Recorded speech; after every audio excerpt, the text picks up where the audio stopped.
আজ থেকে দুদিন আগে দেশের প্রধানমন্ত্রী এবং বিজেপির নেতা নরেন্দ্র মোদী সিউড়িতে সভা করতে গেছিলেন বীরভূমে।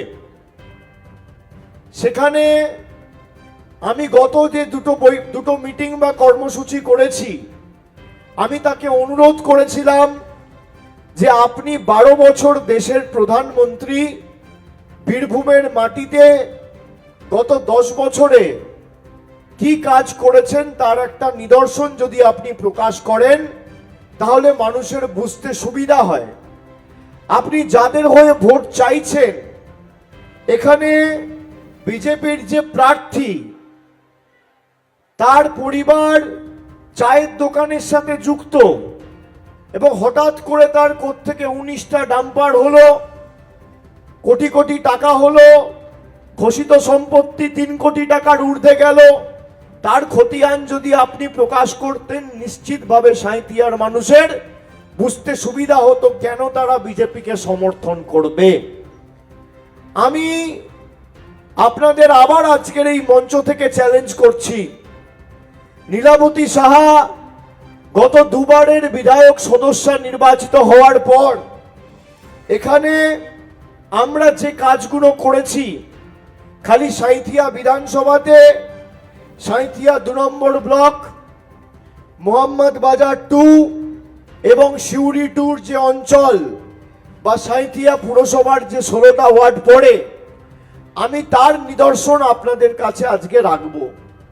এবং আমার চ্যালেঞ্জ যে বিজেপির নেতাদের অনুরোধ করব যে গত 12 বছরে আপনারা সাঁইথিয়ার মায়েদের জন্য, বোনেদের জন্য কি কাজ করেছেন, কটা গ্রামে কটা রাস্তা হয়েছে, কটা লোককে বাড়ি দিয়েছেন, কজনকে স্বাস্থ্য পরিষেবা দিয়েছেন, কটা ব্রিজ তৈরি হয়েছে, কটা গ্রামে লাইট লাগিয়েছেন, কটা পানীয় জলের ব্যবস্থা করেছেন, তার বিস্তারিত খতিয়ান আপনারাও তুলে ধরবেন।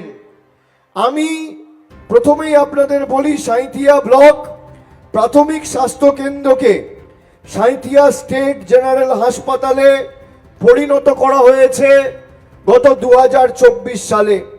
100 বেড হয়েছে, নতুন ভবন তৈরি হয়েছে, প্যাথোলজি, চক্ষু বিভাগ, অর্থোপেডিক বিভাগ, সিজারিয়ান ডেলিভারি, ফিজিওথেরাপিও চালু হয়েছে। সেখানে আইসিসিউও অতি দ্রুত চালু হতে চলেছে। সাঁইথিয়া শহরে দমকল কেন্দ্র হয়েছে। আগে কোনো রকম কোনো আগুনের ঘটনা ঘটলে সিউড়ি থেকে প্রায় 20-22 কিলোমিটার দূর থেকে ফায়ার ব্রিগেডকে আসতে হতো, পৌঁছাতে প্রায় 40-45 মিনিট লেগে যেত। সাঁইথিয়া শহরের উত্তরের দিকে বয়ে যাওয়া ময়ূরাক্ষী নদীর উপর নতুন সেতু সিপিএম আমলে